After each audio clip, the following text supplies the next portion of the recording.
meeting subong April 10. I'm looking at the calendar. The next week hindi kita ka-meet. It's because of the Holy Week. No, we got very busy in schedule of the so many events. May mga retreat, may mga tanan-tanan ng mga Good Friday service, Easter Sunday, or sunrise service. So quite a number of activities. The may retreat pagid. So we will meet on the 24th. That is the last meeting nato. After that, siguro we'll take a break, mga 2 weeks. Then we'll proceed with a new lesson on hermeneutics. Okay, we'll have a topic on hermeneutics. So let's start. Let us pray. Lord, we thank you for this evening. Thank you for your goodness. Thank you for your grace. Thank you for the life that you have given to us. We really want to commit our lives to you, that it will always give honor and glory to you, that will bring blessing to people also. Lord, use us and equip us so that we will be a vessel that will be of use for your glory. Help us to understand the lesson tonight. We commit to you all this in Jesus' name. Amen. Okay, so we will have our study on this next topic, or another method, which is chapter analysis. Okay. If you look at your syllabus, there is ang number 6 dapat is verse by verse analysis. No, pero I realize nga mas maging useful siya in actual practice ang chapter analysis. So, kaya ang chapter analysis, may verse by verse analysis man siya.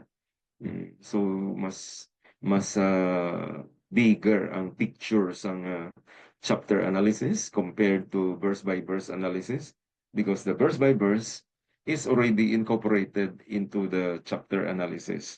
So that's why I shifted to this method. Okay, and this will be useful and practical, meaning magamit magid sa actual ministry man. So let's have this go through what is this chapter analysis. If you can recall, we have studied chapter summary. I think that was a second or third nga lesson balagin take up ta nga method, no? Second or third, I think chapter summary. Then there is a character quality. No, pero ang chapter summary kag ang chapter analysis, these two are different. Okay? Totally different. In fact, you're going to see sa format lain na naman siya. No? Pero ang chapter summary is very simple. No? Atong ikaduwa tagintun-an o ikatatlo, no? It's very simple.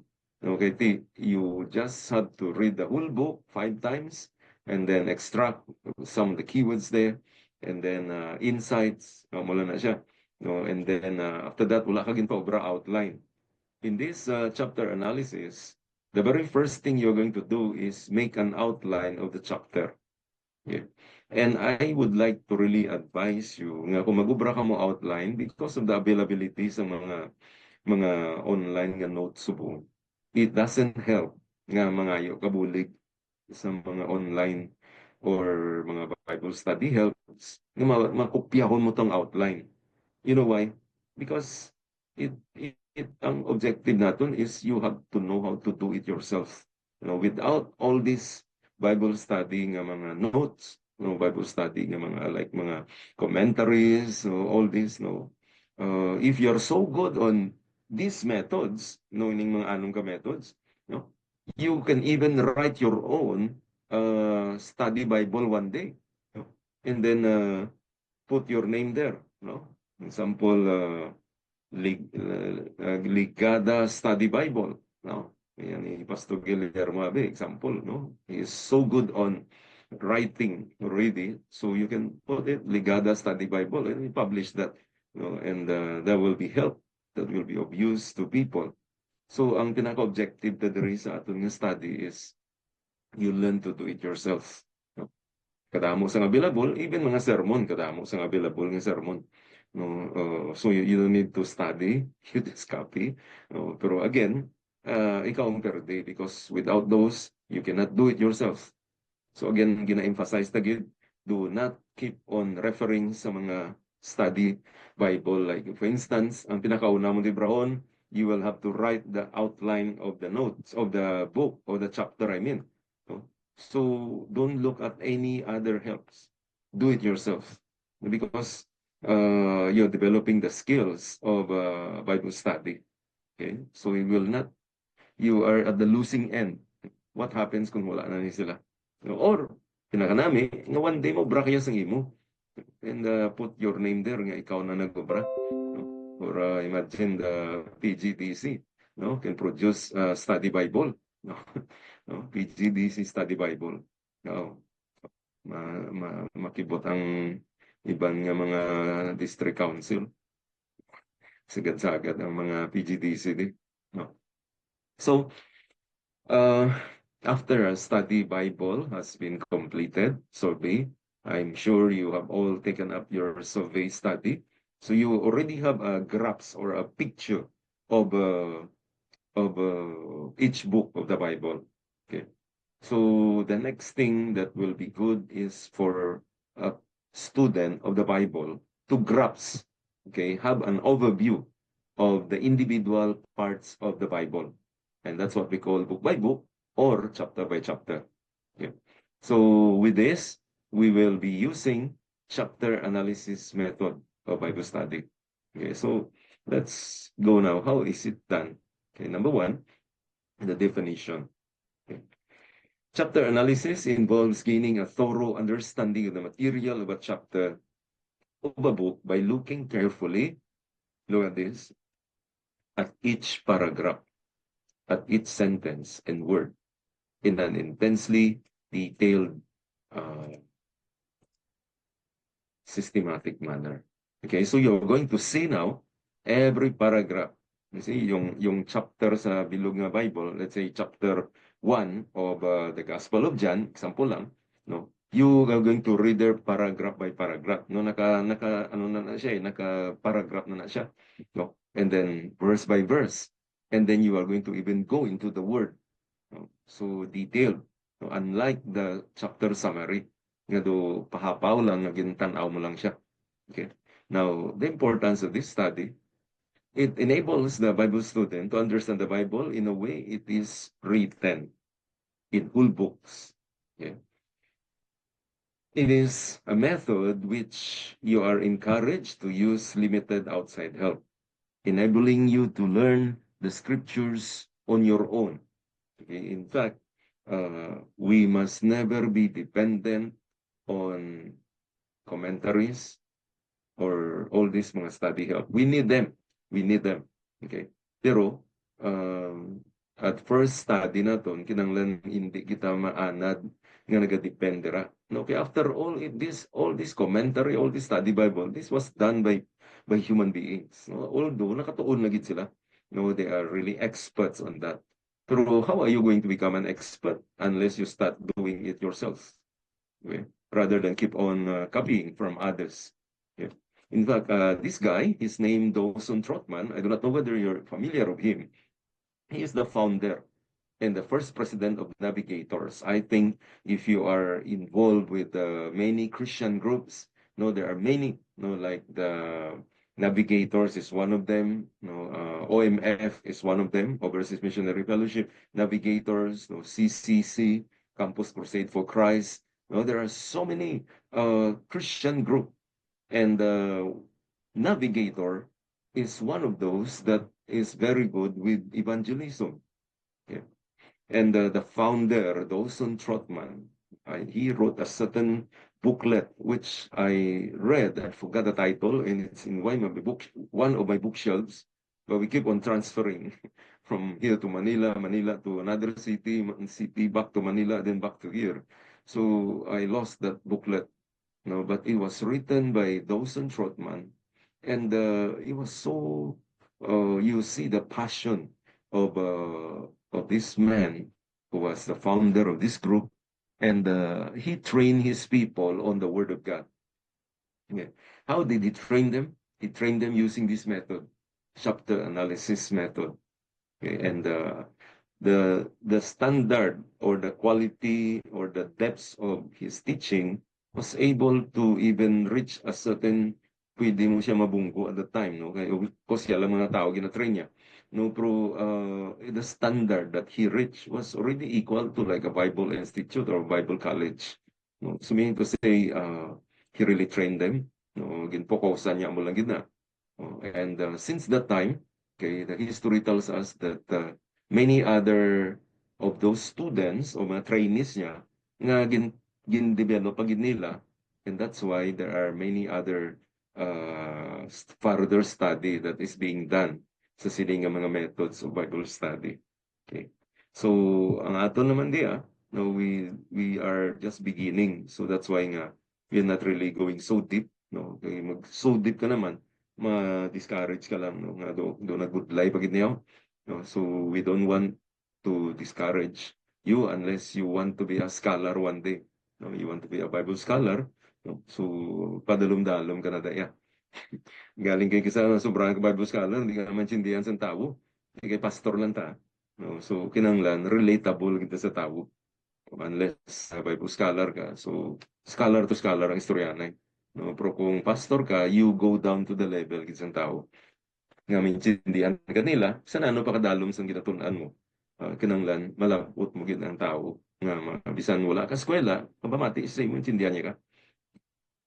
So, in this method, the steps are here. No, this is first method.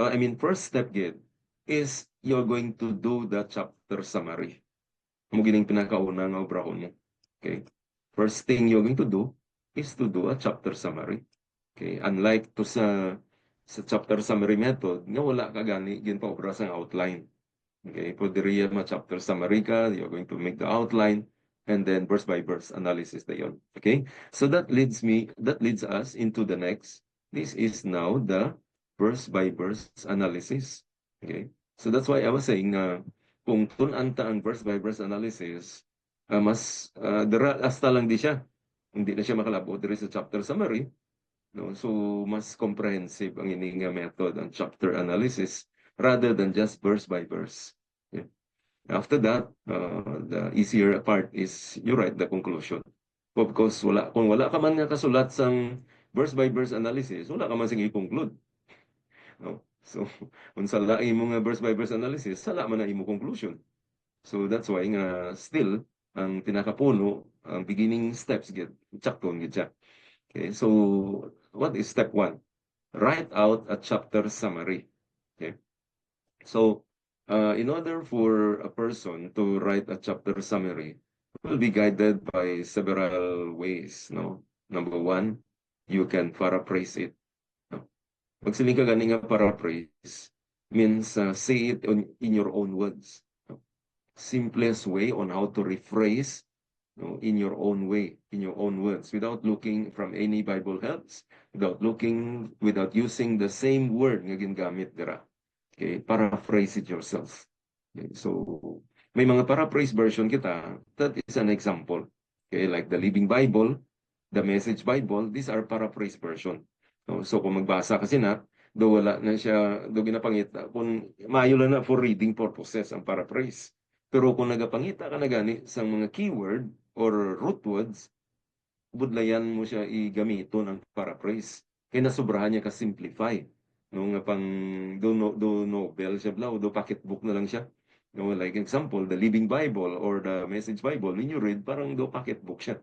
No, which is not, may usage man na, pero ang for purposes of study sa isa ka pastor, we will not be using paraphrase for our study. But in this lesson, chapter summary, the very first thing you do is to paraphrase it, no, para maintindihan mo in your own way. How do you understand ang biluto nga chapter nga ginbasa mo?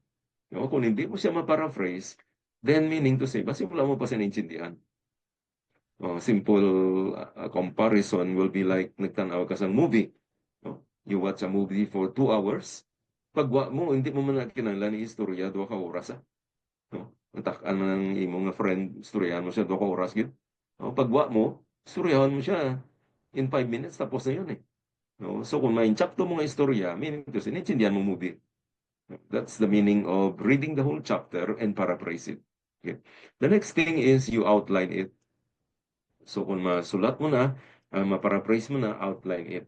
Okay, outline it, pangitao mo to ang mga break points niya, the divisions niya, ang mga different, di nag-twist ang story, di nag-change ang story. No, you find that out and then note it. Yeah. And then butangan mo sa main point, sabi noon, Roman numeral number 1, and then subpoints siya A, B, C, D, E. Oh, so that is Tapos yun. hmm, okay. No, so muna, no, put a Roman numeral for major divisions. And then for every major division, you need to have a subdivision, no, or a lower division. We call that subdivision, subpoints. No. Another thing is you can rewrite it without modifying clauses and phrases. For instance, you can use the subject or the verbs and objects in your summary. Okay, makitaan mo na siya. No, find ang mga subjects nga gamiton mo o ang verb nga gusto mo gamiton in the verse or in the chapter nga in-read mo, then use that. Okay? This is a great way to summarize some of Paul's writings. For example, ang mga King James Version, no, is very hard to understand ang mga King James because of the language niya, which was written 1611. Chimpo pa yata ni Magellan na. So that's why it's very difficult to read the King James. No? Then hindi maka-relate sa tao. Ang King James Version, it's already more than 500 years version. So it will be good to get some of those clause or phrases and use it, simplify it.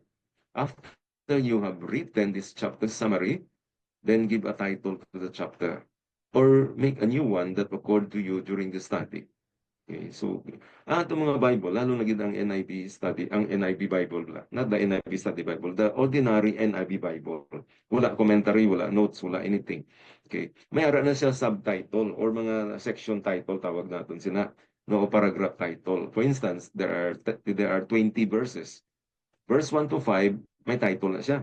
No, for instance, the ano ni Jesus at crossing the Jesus preaching at the mountainside. Okay, then verse 6 to 10, masulat naman siya, be Jesus at the Sea of Galilee. Then verse 11 to 20, Jesus praying at the mountainside. Okay, so gina-guide kita sa mga NIV Bible, no? Ang King James, do masyado wala gani. No, pero ang NIV nga mga Bible, ordinary nga mga NIV Bible, wala Bible study helps, no? They already give us some guide, no? So that helps us a lot. No, kaya ang sa una nga mga version nga mga Bible, wala sa muna. No? So, basahon mo gitang bilog nga chapter. Then ikaw pa ma-breakdown sina. Pero kung may mga NIV nga ordinary study, nga ordinary Bible, already gives you. Pero ang himuon mo din niya, may chapter gid sa nga title. What is the whole chapter about? Okay, so that one you have to write it yourself. Okay. Next. List your observations.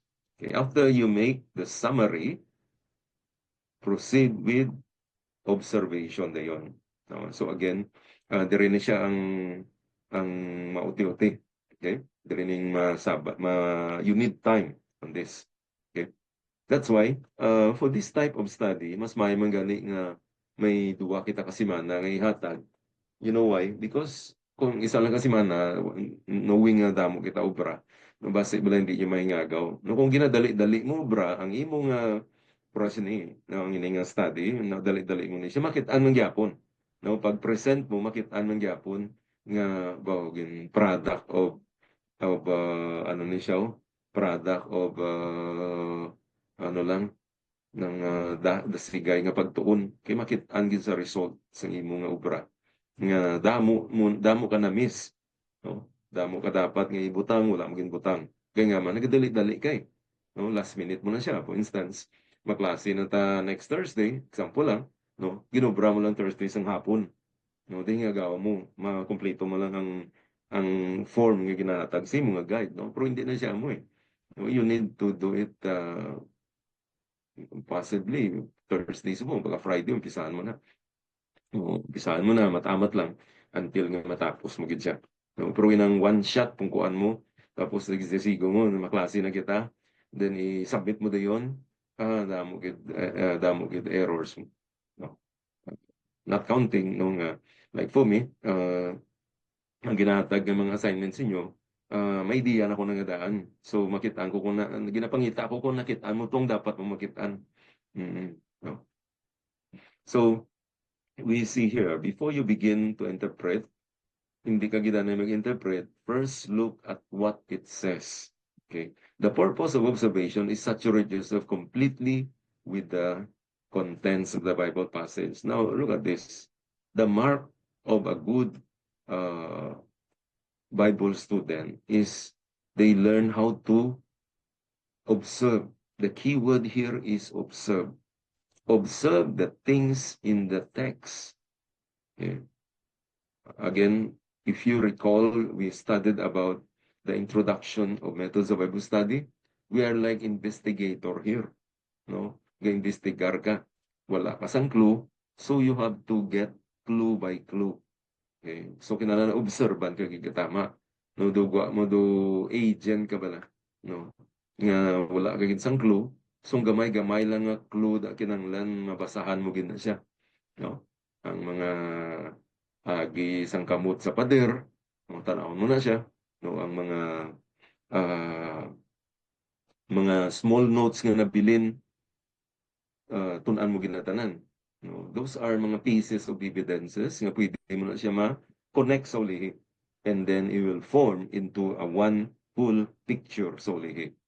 So, mga ina nga bagay, wala na siya ginadali-dali. No? So that's why nga you need time to do this. Overlooking biblical facts.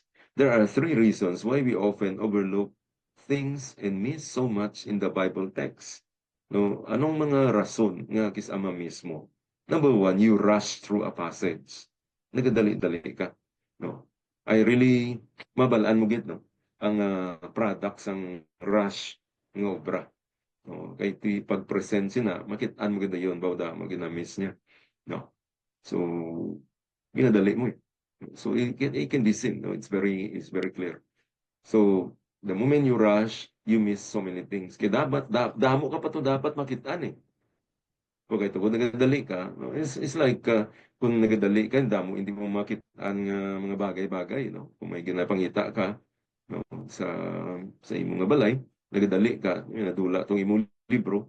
No? So di mo na sa pangitaon. You need time to pangita sina. Kung dali-dali ka, you can never find. So slow down and do not indulge in speed reading. This is not a speed reading contest. May lugar naman na yan speed reading. Kung na pastor ka, of course, you have to be a speed reader. Dapat asig agad magbasa. Ito, damo tangadang ginabasa. No? Pero during times of writing Bible study notes and observation stage ka pa lang, no, ga-observe ka, nagapananaw ka, you are trying to discover and get clues, you slow down. Number two, we don't write down our observations. So, hambal ni isang isa ni professor of zoology said, a pencil is the best eye. So, whatever things you see, you write it down. Or, kung hindi ka man write it down, type it. No, i-type mo gid. I-type it out. No, hindi siya pag i-memorize, kaya hindi mo na matandaan tanan. No, imposible na yan. No, type it out or write it down. No, have those small notes no, and write them and begin to compile them. No, makitaan mo ginasolihin. Number three, sometimes overlooked it's because we gave up too soon. Okay? So it's like squeezing a lemon. No, the longer we squeeze, the more juice we get out of it. No? But of course, ang lemon niya, no, pag sige-sige mo puga, maubos gina siya, kag wala na siya dayon, sang duga na. From Bible, the wonderful thing about the scripture is, you keep on squeezing it, the lessons there, parang endless gid siya. Wala gid katapusan ng mga lessons nga makuha mo in squeezing the Bible. Kung anong mga bagay-bagay nga dapat mo makitaan, anong mga bagay-bagay nga mga lessons that you want to learn, it's actually unlimited or limitless. And this is wonderful. I mean, talking about like I'm sure many of you you are a Christian for many years. No, I've been a Christian for since I was 15. So I'm a Christian for 40 years already. 40 years in a Christian and 30 years in a pastor. And since a Christian, I've been reading the scripture every day, since 1985, third year high school. I've been reading and reading and reading the scripture. Pero up to now, every day we still read the scripture and realize that every day, as you read the scripture, bago na naman niya, bago na naman niya, this is something I overlook. There's no ending into whatever things we can discover from the scripture because it's always a living word. So we must never give up. Ang isa na ka-clue kung doon na master mo na ang Bible, siling isang katao nga, master ko na ang Bible. What you mean is siyempre, permi mo ginabasa-basa mo. So, kundi, gapuno pa lang siya, mabalaan mo na kung anong sunod. No? One of the key there is change the version of your Bible. No? You're used to King James Version, switch to NIV. You're master mo ng NIV, switch to RSV, ESV, or NLT. Whatever version, basta change the version so that you'll read it like it's another fresh nga translation ang ginabasa mo. No, rather than stick to one version for your entire 80 years of life, you will be bored of reading the same version again and again. So it will be good that you try other versions. So it will give you fresh words. Okay, hindi na siya gagamit sang pareho nga word. Lain na siya. Kaya lain-lain ang principle of translation nila. Mayroon nga word by word, mayroon nga dynamic translation, meaning to say ginakuha ilang thoughts. No? So that's why nagalain siya. Now, asking questions. This is part of learning process of observation. The secret of a Bible study is always ask the right question. I think we have emphasized this right at the very beginning. Lesson 1 pa lang natin on devotional. A good Bible study leader always ask the right questions. Sometimes ang questions, yung isa wala siya kamining-mining, pero later on, may realize mo, may pulos mo sa gali. So you got to think, and wala na siya ginadali, you got to think ano ang mga bagay nga dapat ko di pamangkuton. No? And then answer that. Okay? Write it down. As you continue in the Bible study skills, you will be in the habit of writing down, taking notes, and you will more and more and improve and improve and improve on this. The key to good observation is a combination of diligence, patience, asking many questions, and writing down everything you see. Okay, so you can have with the use of computers natin, no? So mas madali mag-write some notes, no? Kumpara ganun sa una.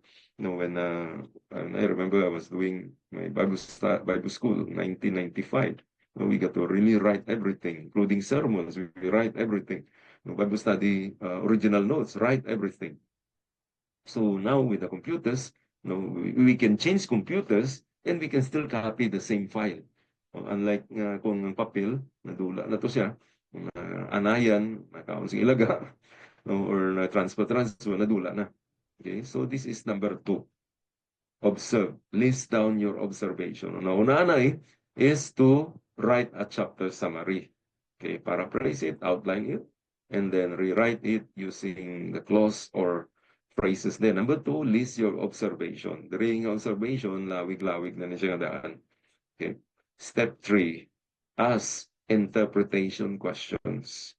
Okay, after you have observed so many things there already, now it's the time to proceed to interpretation. Yeah. This step involves asking questions about meaning. Okay? So hindi na siya facts. Hindi lang siya anong makitaan mo. But now, ang nakitaan mo, anong meaning niya sina? No? So try to find the answers for them. Okay, so our guide here, interpretive questions are, number 1, example lang why did the writer say this? Why did Apostle John said that in the beginning was the word was God, and the word was with God? Why did he say that? Why did John sa kadamo-damo sang pwede mo umpisa nga amo ginaginambal ya? So you get to think on those things. No, that's a Bible study. That's a Bible student. No, we always keep on thinking and digging and digging. Why? Why? No, in fact, some of those questions we will anticipate already the possible questions sa aton nga mga tao or sa mga tao nga mag-question sa aton. No, probably amo gini mapamangkot ya. No? So that's why yeah, it will be helpful ma-ahead mo mong paminsar nga daan.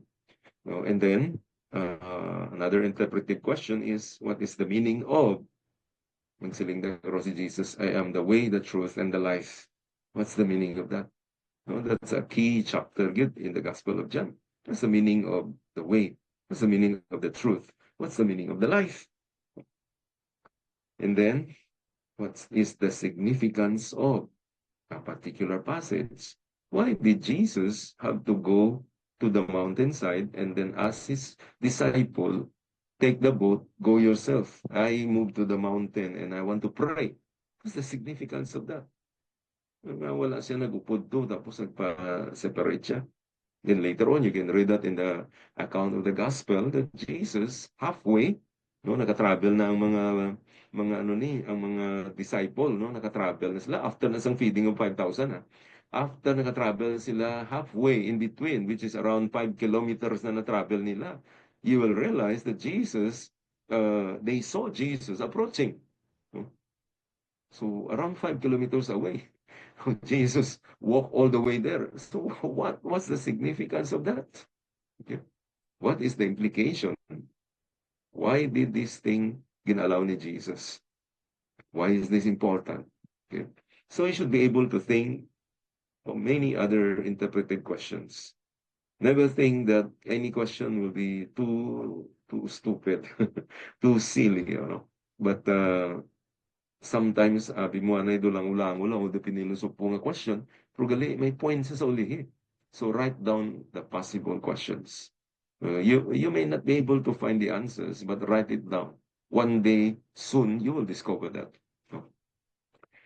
Later on, studying another chapter, let's say you study now chapter 1, John chapter 1, then you will proceed to chapter 2. You will come back to the same chapter. Realize nga ang answer gali ato dito. Kung chapter 2 na ginatunan mo, in chapter 1 may mga question ka to, hindi mo masabat. Pagbasa mo sa chapter 2, dito galing answer sa chapter 1.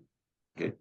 So the more questions you ask, the more you will draw statements or observations and interpretation out of the text. Okay. Then another thing is interpretation lists down the difficulties. There are two types of difficulties. We call this number one, personal difficulties. What is that? Questions you would like answered in the future or items for future study. No, and then number two, possible difficulties. Matters that don't bother you at this time, but will be good for you to study that so you will help others who may be bothered by it. Okay, so may personal, ikaw mismo, no, question, may mga bagay-bagay kang gusto maintindihan. And then number two, possible difficulties. Meaning to say, basi malay mo, amo ng mga bagay nga makapamangkot ang mga ginabible studyhan mo or mga members mo or whatever, sino ng mga tao. And you will be able to help them. Okay. And then find the right meaning of the text. Now remember this, we are conscious of the word right meaning. Kaya nga man, may ginatawag nga wrong meaning. No? That's why nga ginagamitan tigid sang adjective nga right meaning. Okay, pwede ka man makagwa sang wrong meaning of the text. Now, after you have listed down your questions, you need to start to find the answers. How do you find the answers? How? The answer is also still there in the Bible. It's just nga we'll be guided with our tools. No? So mga tools tamo ni. Number one, first of all, check the context. You will always start with the context. No, I do not know whether you're familiar with this. No, that context means the verses that is preceding and following the text. So for instance, if you're reading chapter 1, verse 3, okay? Chapter 1, verse 3. When you want to understand verse 3, you may need to go back to verse 1 and verse 2, and not only go back to 1 and 2, but you may need to read verse 4, 5, 6, 7, 8, 9, 10. Kasi atutong sugpo niya. Okay? So that's the meaning of context. Okay? So, kailangan hindi lang siya ang verse kakason mo, but you need to know what is the preceding or the verse before that. Anong ginaistorya to? Nga nag-statement siya mo ni. What is being spoken before this? Because nag-connect na siya. No problem, gistorya ka sa friend mo. No, gastoryang duha ka tao, nagsalot ka lang imo ya. No, tapos pag abot mo sa iya, nagambal, nalabutan mo, napatian mo gid. Pag abot mo sa sining duha ka tao gastorya, naabtan mo gid silang sa isa lampusan na karon. No? So, mo ba ka brutal sa imo ba? No? So, way ka kabaluya, ginalangulango gali sila. So, ikaw yung bago ka lang sa kakabot da, way ka kalibutan sa ginistorya nila before that. So, hindi kaya mag-react na yun. Kasi mo ba, sumbagon mo amigo, friend ko, unahan na lang ka, wala kaya kalibutan niya. Don't be involved there. Okay, you have to know anong istorya nila before that. Okay? That is what we mean by context. Always interpret a passage in the light of its context. When we reach the study of hermeneutics, this will be heavily emphasized. No? In any interpretation we have, we will always go for the context. No? Kaya kung hindi ka kaintindi o wala mo na-gets ang context, marong interpretation ka na laban-laban gid mga 95% ka na masala ka gid. No? So, to review the context, you are guided by these questions. Who is speaking? Oh, sino? Si Jesus o si Paul o si Peter to? So hindi mo pag-i-mix ka. Kung si Peter ang nagambal, then si Peter i-note mo. Kung si Jesus nagambal, hindi mo yung balon nga si John nagambal. Okay? Then who is being spoken to? Sino ang ginaistoryahan? No? When is it being spoken? What was the event? What was the festival? Like it was a Passover meal. So you note those things. It was Passover. Where is it being spoken? Sa di ni siya ginhambal. No, like ang communion nila to. Where was it? Sa dito siya natabo ang ilang na Last Supper o the Lord's Supper. Where was the location? No, din sila nagmeeting sa Kilidagat, sa may tunga sang bukid o dito sa basis sa dalong tubig. No? Malay mo. No? Or base dito sa isa ka kwarto. Kung sa kwarto, sa diin, sa dalom, sa babaw, o kung sa atop. No? O sa roof, sa deck sang balay. Okay? So, diin na siya. No? What is the occasion? What is the main subject? Is the aim of what is being said revealed? Ginhambal baladra ang ginatuyo ya? Or base, ginatago ni Jesus, for instance, kaya kasama ni Jesus daan, ginatago niya eh. Then later on, ni-reveal niya. No? What other background materials clarifies the statement? So, if later on, you will realize nga, diri mo na makitaan ang mga additional tools na. No? Kaya gusto mo na matunan ang background material, so ma-proceed kita sa number 2. Okay. But first of all, remember this, you can avoid a great deal of misinterpretation by first checking the context of a verse. Okay? Avoid gid ang misinterpretation kay makulto ka gid. No? Kada mo gid lasang nagkulto tungod sa misinterpretation. No? Halos tanan, hindi lang halos kini tanan kay kulto nga mga grupo. No? Whether Jehovah's Witness, Iglesia ni Cristo, Mormons, Way International, um, ang isa pa, damo ng New Age movement, okay? All this are all grabbing a distortion of the context of the particular verse na ginagamit nila. Okay. Then define the words and the phrases that is being used. Okay, you must interpret your text according to the correct and proper meaning of the words. Okay. So, wait Now, di na to. Number 3, study the grammar and structure of the sentences. Sometimes a problem of interpretation can be cleared by diagramming a sentence or by understanding what grammatical usage the writer intended in the paragraph. Okay, so medyo budlay ni siya. no, kay diagram ng sentence, no. I think not many of us are very skilled in this, no. Kung nag-eskwela ka sa English, no, you will be taught how to diagram a sentence. No, I remember this. No, nga there is diagramming sa mga sentences. No, pero kung ari ng Bible ginagamit mo, no, English na siya, so ma-diagram mo siya. Pero kung mag-Hebrew siya, kung mag-Greek, lain na naman na nga procedure. No? So, whatever that we have now is the English Bible. No? Just remember nga kada may comma, may period, nag-change ang scenario. No? That's why nga binutangan niya sang comma, binutangan niya period, binutangan niya colon, or binutangan niya sang mga punctuation mark or maybe parentheses. No? So, note all those structures of the sentences. No? Kung kay sino siya nag-refer, no? Kung diin siyang possessive pronoun, nag-belong, no? So you note all those things. Next is compare several translation of the text. Diri na nagasulod ang iban nga versions ng Bible. Okay? So, it will be helpful that you will have at least 2 to 3 versions always by your side. No? Para nga magbasa ka Bible, no? Gina-compare mo per minute translation. No?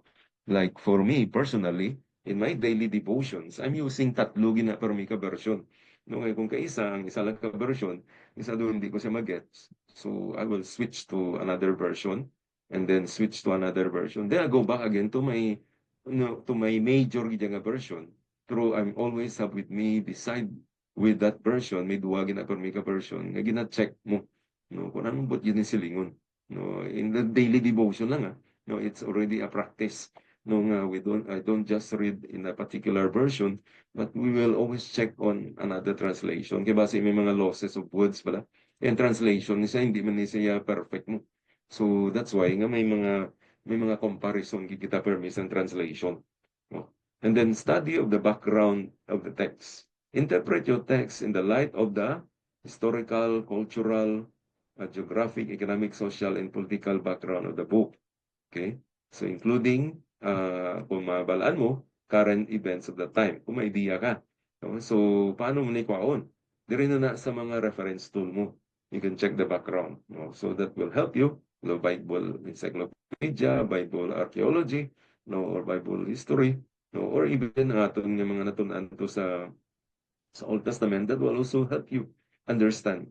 That's why nga, ining method sa Bible study, assume kita ni nga nagakuha ka sa Old Testament kag New Testament. No? Para nga mas mapusay mo, lalo na pag amo na ni nga part no nga may interpretation na.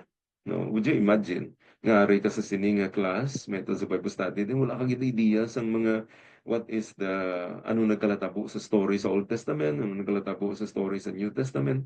No? So, blanco ka. So, lain-lain giningi mo di ang interpretation. No? Kaya wala kaya kabalusang full picture. That's why nga gina ano ni siya, gina-encourage, gina-requisite, ginaton nga mayara ka background sa Old and New Testament. Okay. Now, compare your text with other passages of Scripture. Correlation. We call this correlation. We'll give you some answers to interpreted questions as you compare scripture with scripture. Comparing scripture with scripture is another principle of hermeneutics. In order for you to know whether the scripture verse that you're studying is correct, ang pag-intindi mo, compare it with another scripture. Now, what does the Bible talk about this? Amo ni nga topic.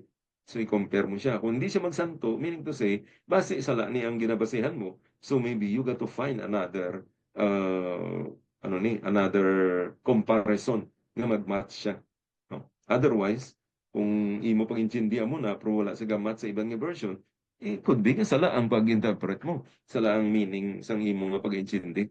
So that's where nga lain-lain ang imo yang pag-intindi dayon.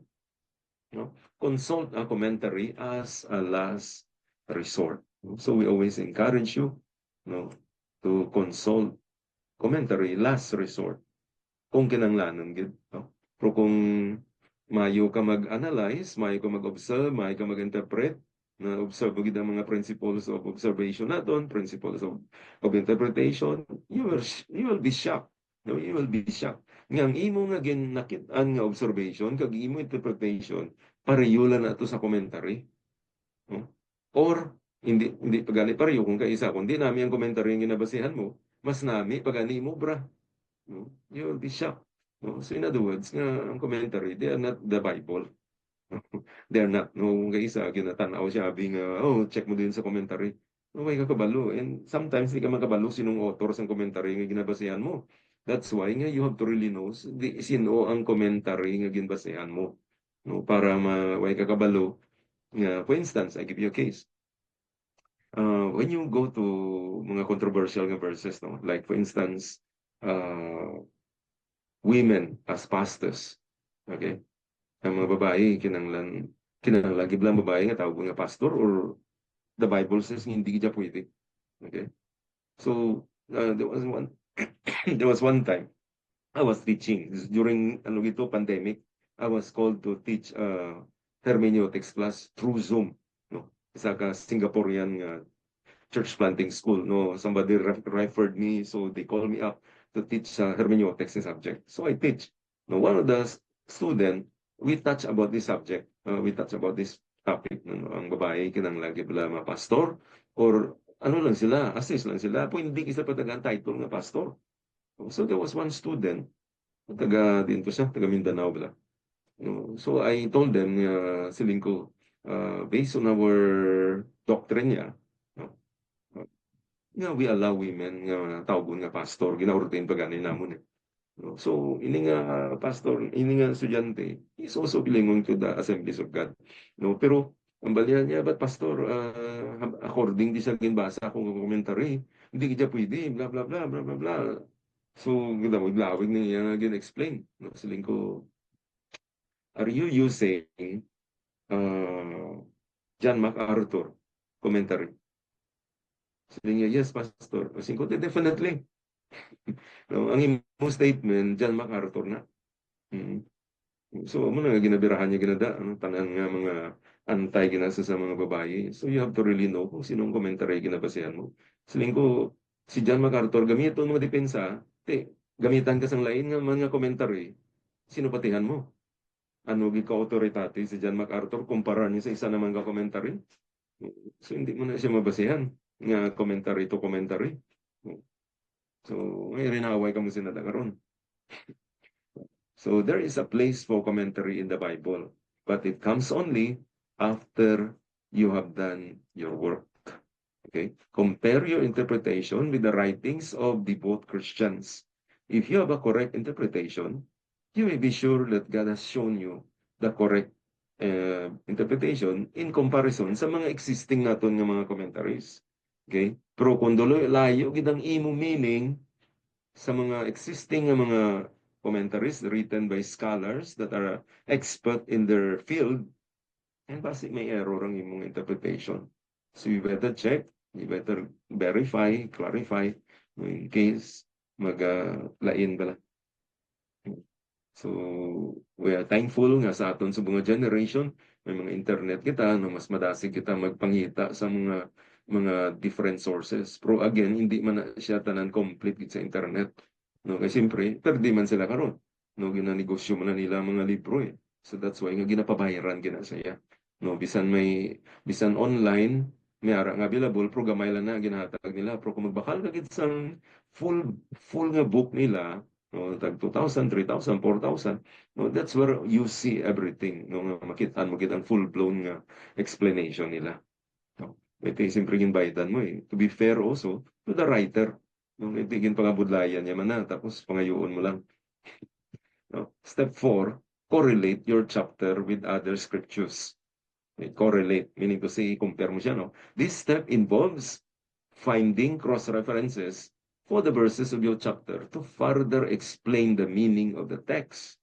Okay, so pangitaan mo correlative or meaning to say ulo anggid nga verses. Okay, so we call this cross-references.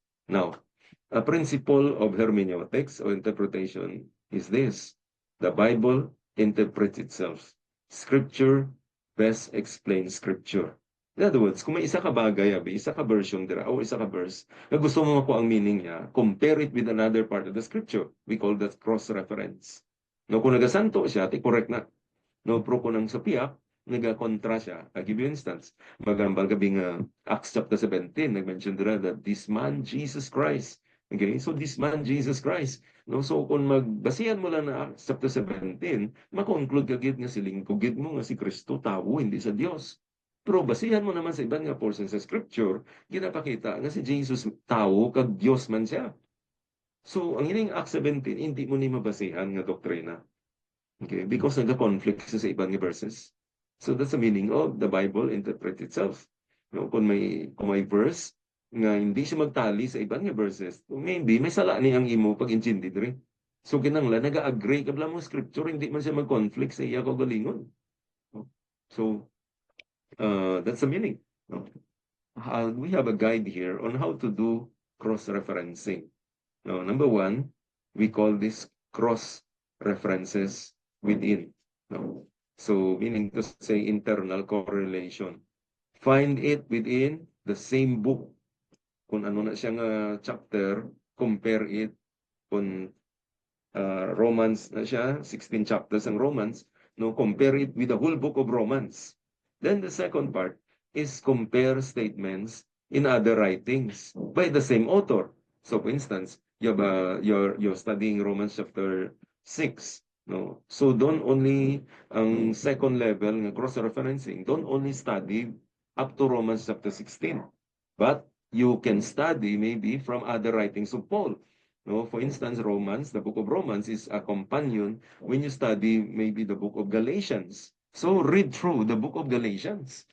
Base ato dito ang iyang comparative statement niya. So that's what we call comparative cross-reference or external correlation. Next is compare with other books. Okay? So hindi na lang ang libro ni Apostle John, Apostle Paul, for instance, Romans, ang nastutunan mo, hindi mo na pag-compare na naman sa Galatians, but compare it with other books within the New Testament. Okay? And finally, compare it with other references in all the scriptures. So kung Romans ka, una-una na within the book of Romans lang, then the next thing is within the same author, no? Pero lain nga book, same author. Number three, same testament. So kung Romans, the New Testament. The next one is compare it all the way now to the Old Testament. Okay. So, you see, this one is really extensive, no? Pertika damo ni siya kung ubuson mo gid ni madugayan kagit. Now, let's have about the types of cross-references. We call it first pure cross-reference. Ano ni siya? No, parallel ni siya nga cross-reference, meaning almost exactly the same thing ang gina-mention niya, no, as the verse that you're analyzing. So for instance, when you find that verse, for all have sinned and fall short of the glory of God. Okay? For all have sinned and fall short of the glory of God. So what is the parallel verse of that? No? Find it. Luanggid siya. That is called the pure cross-reference. Okay. Now, another cross-reference is illustrative plus cross-reference. Ano ning illustrative? No? It involves an event or a person in history. And it illustrates the verse that you are studying. No? So for instance, you want to understand about the what you call this, the principle, the doctrine of Passover. So maybe you have to go through the event of the Old Testament about the Passover, illustrative cross-reference. Okay. Next, contrasting cross-reference. What do you mean by this? It may look like a contradiction, but it's actually a different viewpoint. Now, for instance, when the New Testament talks about the Gentiles, do they need to be circumcised or not? No. So that was a big issue in the Acts chapter 15. Okay. So they find all the verses. Okay. And then tanaw mo do ang hamba sa piyak di nga gakontra gini siya.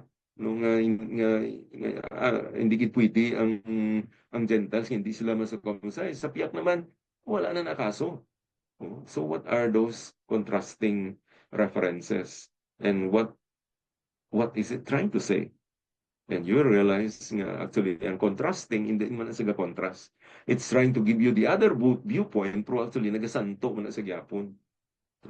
Because scripture will not contradict itself. Okay? Kung may mag-contradict, meaning to say, kasi may sala sa interpretation. So one word of caution here, be sure to check the context of the verses. Okay. Because if not, you will always end up. We call this, you may be making them say what the writer did not say. No, I think if you study hermeneutics, this is what we call eisegesis. No, putting meaning to the text. That's what we mean by eisegesis. That is wrong way of interpretation. But what we are using is exegesis, meaning let the meaning of the verse come out by itself. No, kung anong ginambal sa verse, may ara na sa meaning nila. Amo nang pagwaon mo. Pero ang eisegesis, wala ginambal sa author, gimbutang-butangan mo yung ambal sa author. No, it's like putting words into the mouth of the author. Wala siya nagambal sina. Galing kay hindi ka lang kasaho, ginsumpunan mo na lang nga hambal ni Pablo amo ni. May nagambal si Pablo sina. No, galing kay hindi ka lang kaintindi o hindi ka kasaho, ginubra-brahan mo. Pero wala ka sang supporting verse or mag-quote ka sang supporting verse, sala man gyapon, wala sa nagasanto. So in other words, may distortion nga natabo sa imong interpretation. Okay. List or step number 5, list possible applications. No? So diri medyo hagan-hagan na natin. No? Pero of course, application is still the most important part. Kay amo ni siya ang pag-intindi mo na paano mo gamiton sa kabuhi na practical life. The last part of the verse-by-verse analysis is to write down some possible application. Okay, so ito verse-by-verse ito nga gina-isa-isa mo, following all the guideline natin sa interpretation, application. No? Now, because there are so many applications a chapter may have, you will only be listing them here, no? And then, dire mo lang naibutang, then later on, balikan mo na siya, no? In step 7, you will choose one of these to write out and work on for a week, no? So, application, para mas madalom-dalom ang contents ng application, you need time to think over. That's why nagpongko, kasumbong, obrahom mo sa puno sa punta, that's really unbelievable. Yung mga gets mo tanan. It's really, really unbelievable. Because pag pungko mo na, may mga idea na nagsulod, pero mauntat lang na siya, kaya kapoy ka na eh.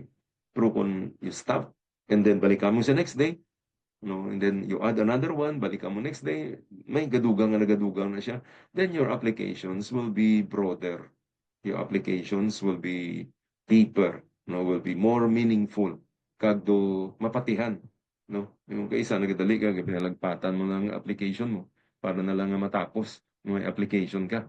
Pero mabala man nagyapon, di ko sang impangambal, tama ka, hapaw, no? Medo ka impossible, or makaya yan ni Brown. No, or basig balik-balik lang yung mga application. Pero may na lang nga, bimambal ka nga, from now on, mas spend time ako kay God, bago kadamo-damo sang lesson to, umigyapo ng yung application, because wala siya ginapaminsar. No? So basta nagabalik-balik na siya, no? That really shows ka, wala ka gapaminsar. Do pero man na sa isa ka pastor bala nga wala siya katuon. That's why ang sermon niya, isa lang na permi ka team. No? Permi lang topic niya about the tithes and offering. No? Halin sa January sa December, paborito, yagin na niya. Wala naman siya katuon. No? So master na na. No? Or permi lang prayer, prayer, prayer. No? Man, January to December, prayer lang tanan. Mayo ginang prayer. Pero hindi man pwede nga, puro lang prayer. No? Ang prayer, ano i-prayan ta? You have to tell us kung ano mag-pray. No? So how do you get into the details on the mechanics of praying? Hindi lang prayan, basta pray lang siya. Ano i-pray mo? No? So you pray specifically, ano? How? Then you extract what the scripture tells us on how do we pray. Rather than just give a general statement. Hindi ka basta pray lang. So, hindi pwedeng pray lang. Pray antang ano. What is the specifics that we would like to pray? Pray antang nga mabuhi? O pray antang nga magsige pagit sakit niya? O pray antang nga mapalangit na siya? O I do not know. You have to be very specific. Ano i-pray anta? Then write down the concluding thoughts. Okay. Go back to the results of step 5. Review them. Write down the concluding thoughts. Then you can include additional observation, interpretation, and themes. No? These are very important themes that you have discovered, okay, throughout the study, no, of interpretation, mga additional mga nakit-an nga interpretation, no, and then observations, okay, then additional mga nakit-an nga mga themes. Okay, then make a conclusion. Then write out one application. Go back to the possible application, use step, I mentioned kagina, step 5, choose one of these, work it out on the coming week. And by now, you should have plenty of practice already. And so, as a guide for our applications, you can go back to the devotional method, which was natagaan ka mo to notes, ang guide sa mag-ubra sang application. No? Don't forget to put your application in the present, okay, not future tense. No? Write it down in the present tense, okay? What am I going to do about this? No, not future. No, then ang present, anong himuon mo? So, wow, that was long. No? Malawig na sa discussion pa lang. Nanay, do gagaho daw. Dali lang. No? Dito to. Okay, otherwise, nag-disrupt kita. Okay. Now, this is the form that example niya siya. No? Again, ng 23 verses bala ni siya ang chapter 1. Pero ang ginsample na di hasta sa verse 18 lang. No? So, for instance, you want to study Ephesians chapter 1. God's great purpose for our lives. Okay? So, ikaw nag-ubras ng title. No? And then, you make the summary. Mutawagin ng step, gin nga una-una. Brand mo title, and then summary. Of course, bago ka makalabot, kinala nabasa mo na gidya. Hindi lang ka isa, kinanglan kalima, winang kapulo, basahon. No, ang 23 verses na. No, you read it many times, and then let it sink in first. No, and then let it absorb, and then write out the outline da yun yourself. No, ini ang mga chapter summary ni, you can just go into a study Bible, arin ni tanan eh. No, pero again, as we said, nga hindi na siya makabulig sa imo. Kaya blang nagatuon kay. No? No, pero blang nagatuon ka magluto, no? Hindi kaya allowed magbakal sa mga nor nga mga seasoning na. If you ask ang mga gaskwela sa diniganihan, sa mga hotel, restaurant, no, ng mga culinary, ginabawalan gina sila magamit sa mga nor. No, number 1, di na siya healthy. Number 2, gadaya ka. No, namit man ang sabor, pero hindi na siya mo dapat kabalo kagid magtimpla. Ang timpla mo mas namit pag dapat sa nor. No?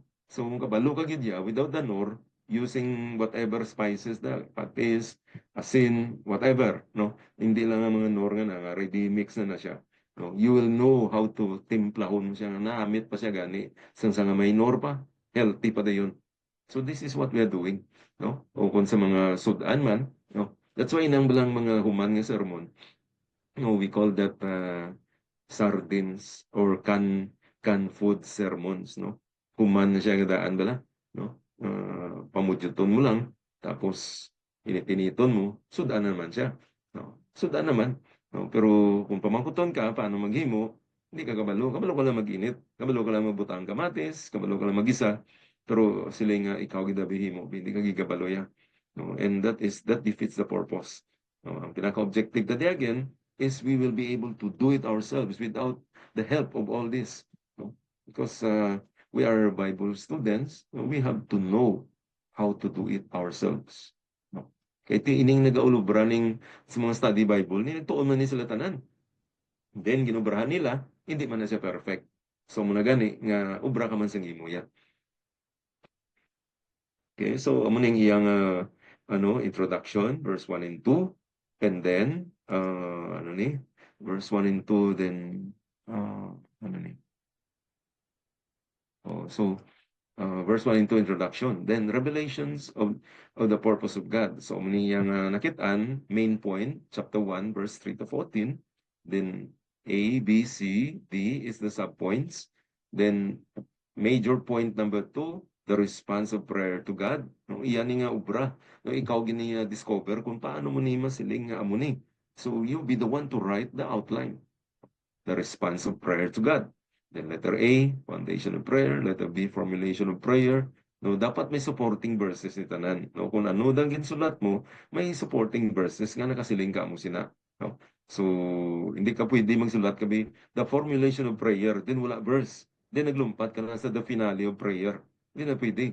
Because how did you end up? Nga may siling ka nga formulation of prayer, tapos wala magaling verse. O supporting verses. So, kinanglan, basa mo na yung verse, then you write these words. Formulation of prayer. Anong to siling sang verses 17 to 80 to 20? Formulation of prayer na. Okay, then write it down. No? And then sulat mo ang verses. Then break down into sub-points pagit. No? This is the Roman numeral number 2 is the major point. Letter A, B, C is the sub-points. Ang number 1, number 2 ni is the sub-points. No? So, kumiyara pagid sub. Small letter A na na. No, property na ka-recruit sang outline mo na karon. Now, let's go to the chapter analysis form. No, this is number 2 and number 3. Okay. Observation. So, tanan mga verses nga makitaan mo, nga butangan mo sa observation, isulat mo di. Verse 3, verse 4, verse 5, 6, 7, 8, 9, hasta lang verse 18 naging sample ya. No, ang sample na din, no? Then, after that, amo na nidi ang iyang nakitaan, no? Hindi pa na interpretation, ha? Anong ginahambal sang verse gani? So, muling sulat, no? God has blessed me with every spiritual blessing. Now, what's the meaning of this? No? So, muni siya ang interpretation column. No? God thinks the world of me. God chose me to live a life of holiness. I must obey God in His commandment. Interpretation. So, how do you understand this verse? You write it on the interpretation column. Okay? So, lawig ni siya. Kaya ito, mga kung 18 verses kadaan. No? May mga times nga ginatinggob mong verses. No? Kita mong 13, 14, hindi gid siya mautod. So puno mo siya sa lain nga verse, the following verse, sabi. No? And then, after, una to, observation, and then we have interpretation. Then, after that, you will need to have the correlation. Magsining ka correlation. Ano ang mga parallel verses niya? No? Parallel verses. Yeah? So, kung ano tong verse nga gin-observe mo, amo man to may imo interpretation, amo man na may correlation mo. For instance, verse 3, verse 4, verse 5, gin-isa-isa niya. So, matanaw mo diri nga may verse 3, may verse 4, verse 5 sa observation. Sa interpretation, may araman sa verse 3, verse 4, verse 5. Then, pag abot sa correlation, isa-isahon mo man, verse 3, verse 4, verse 5. No? So, hindi mo pwede tingupunin. Kaya tungkol nga may observation ka sa verse 3, dapat may interpretation ka sa verse 3, dapat may correlation ka sa verse 3, kag dapat may application ka sa verse 3. So, observe, interpret, correlate, and apply. So, apat ni siya. Kung isa ka verse ginatunan mo, ano ang, kung may nakitaan kita ng observation, kailangan may interpretation. Kasi kailangan may correlation ka, kag may application ka. Okay? So, apat gini siya. So, isasahon mo gini siya. No? Next. Conclusion na. No? So, ang madamo nga trabaho, diri ni siya, diri sa observation, interpretation, kag sa correlation ka application. No? Pag abot na di sa conclusion, kung damo ka na nasulat, dasig lang ni Brown ng conclusion. No? So, baledi, this chapter shows what God has given His people. He has blessed them with every spiritual blessings. Conclusion niya, hindi niya application na. It goes on to list many of the blessings in the Trinitarian work of salvation. Now, the proper response to these grand revelations should be a prayer of thanksgiving, adoration, and praise, which is exactly what Paul does at the end of that chapter 1. Now, application, personal application. I need to develop more a spirit of prayer as Paul does here. He is overwhelmed by what God has done. I need to meditate on God to implement this. Specific, general ni siya, katama, ang una-una nga paragraph. Now, specific application. I will reread Ephesians 1 5 times, substituting I and me for the pronoun in the chapter. Spend time praying without asking anything for myself, directing all my requests towards God and to His glory. Meaning to say, ang tanan dira nga noun o na pronoun o nga i-convert mo into tanan nga noun i-convert mo into first person I, no? First person I, no? Nga ikaw naga-pray, parang ikaw naga-pray kay God, no? Whatever is those teachings of Apostle Paul, so make it very personal, no? And that really helps, no? I don't know whether you are used to that, no? Like in the book of Psalms, no? There are so many prayers there. It's wonderful. You change all the pronoun there, change it into first person. Use yourself. No, I cry to you, Lord. Forgive me, Lord. No, not David was praying, but you are the one praying. That will make it very personal. Okay? So application, you need to have a specific general application, no, like a reading una nga paragraph, and specific applications. Okay? So that ends, no, our study. Okay? So mayari ko diri nga ano nga what do you call this? Nga topic for you to be assigned. Okay? So you have to select already kung di mo gusto. And then you will present this on April 24, which is 2 weeks from now, which is just good. No, actually, nga malawig-lawig ang time. Iti, not counting nga may Holy Week, this kind of ining last ining lesson will be very trabahuso. No? Damo siya sang kinanglan nga obrahon. Especially, gusto mo gid nga makatuon, original gid ang work mo, so you have to do it yourself.